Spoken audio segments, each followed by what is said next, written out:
The best piece of advice that I've ever gotten is to take nothing personally. That's it. Take nothing personally. Now, this sounds deceptively simple, but I assure you, and you may be already thinking that it's exquisitely difficult to implement. It's quite challenging because what our ego wants is to make everything about us.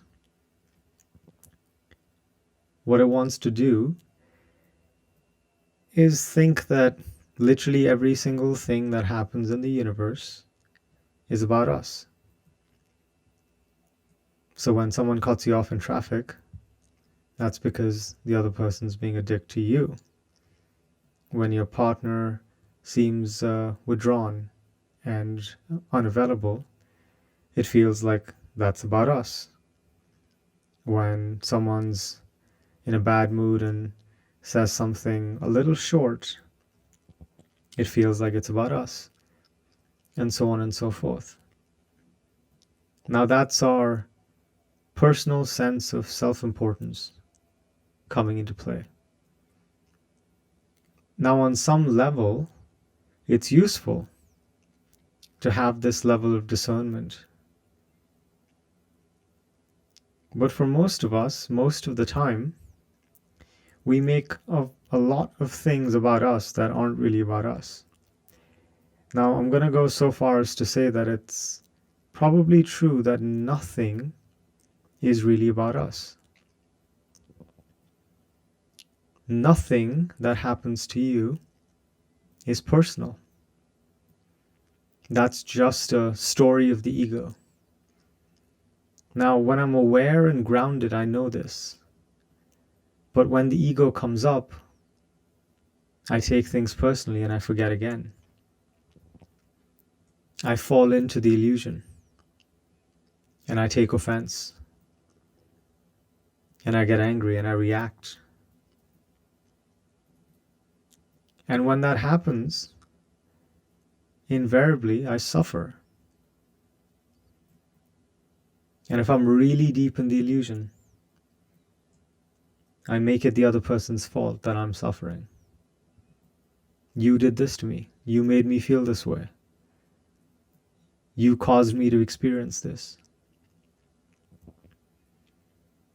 But then, at other times, when I am aware, when I am present, when I am operating at a higher level of consciousness, things like that bounce off. Because I remember that nothing is about me. Nothing is personal. Nothing people do is personal. It's our ego that makes up stories like that person wanted to hurt me. Or that person knew that I'd be hurt by that thing and they still did it anyway. Nothing that happens to you is personal. That's just a story of the ego. In fact, nothing is specifically happening to us. What there is that the universe is happening. We are the universe happening. We are part of that unfolding. And in the universe, there are billions of individual egos. And each individualized ego tries to make sense of the world and acts upon their own perception of it. So our actions, our behavior, our reactions are all based on our perception of what's happening, not of what is actually happening. Now, there's a big difference between the two.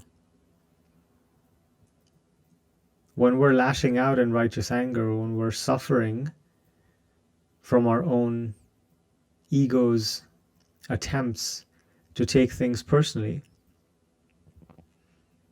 what happens is that it really looks to be true that the other person did something to hurt us intentionally. Or that person who cut us off in the car should know better. Each person is acting based on their own individual perception of the world. And sometimes that perception is small enough for us to become egocentric, and we unintentionally hurt people.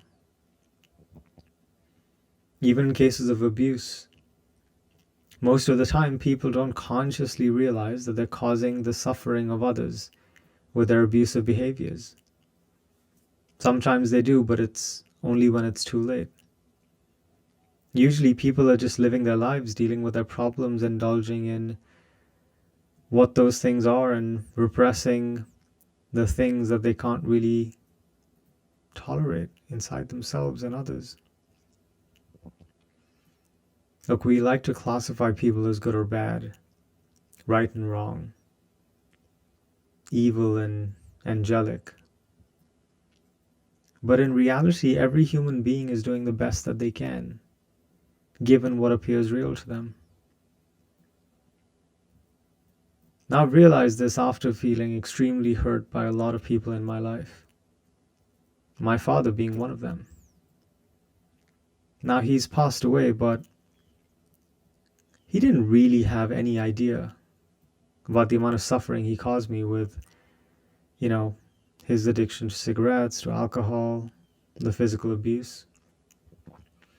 And even when I tried to have a conversation about it, long after, he still couldn't grasp it.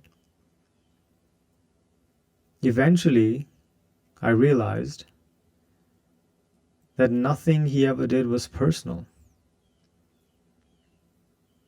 Even when he was hitting me, it wasn't really about me.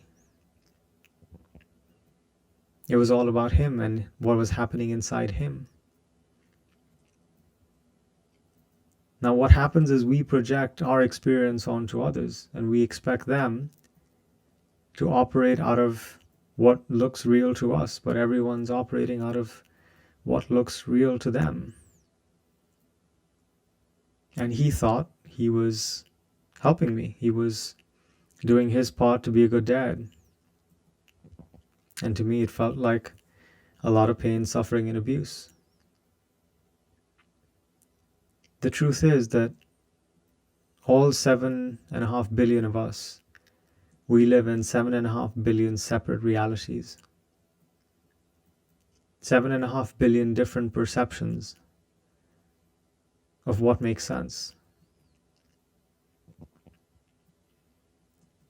Now, this realization really helped. It really helped me because it gave me the freedom to detach from the story that my ego made up.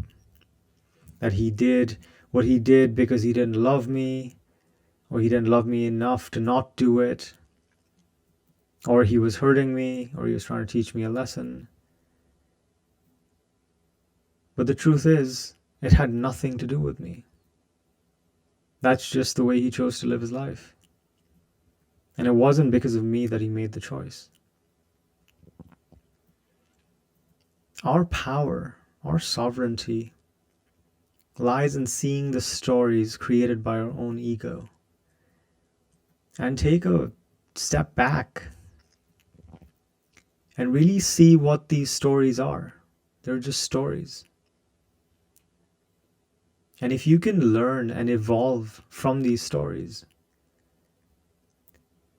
then each one can lead you to a place of incredible freedom and peace. Each story is a false belief that we need to shed, like a snake sheds its skin, in order to grow towards a sense of wholeness. Each one is obscuring the fundamental well-being, the peace, the bliss, the joy, the love that we all have access to at any given moment. I spent years feeling a lot of anger and resentment towards my dad, but feeling love for him and building a real relationship with him while he was still alive was just one thought away the entire time.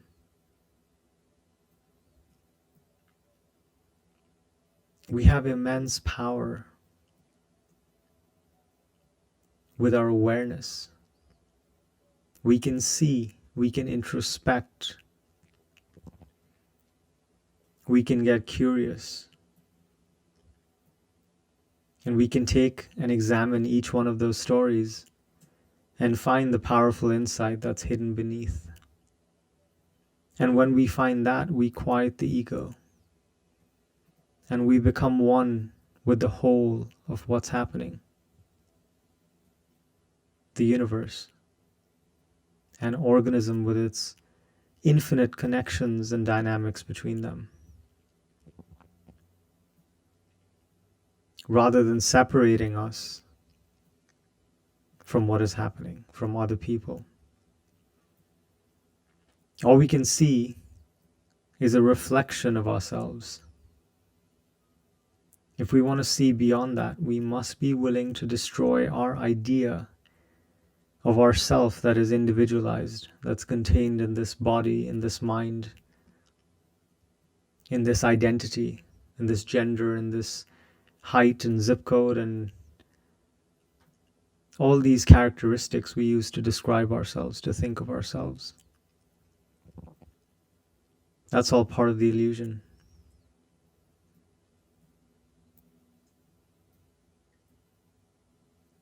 Thank you for listening. I'm deeply grateful for your presence. And don't forget, you are limitless.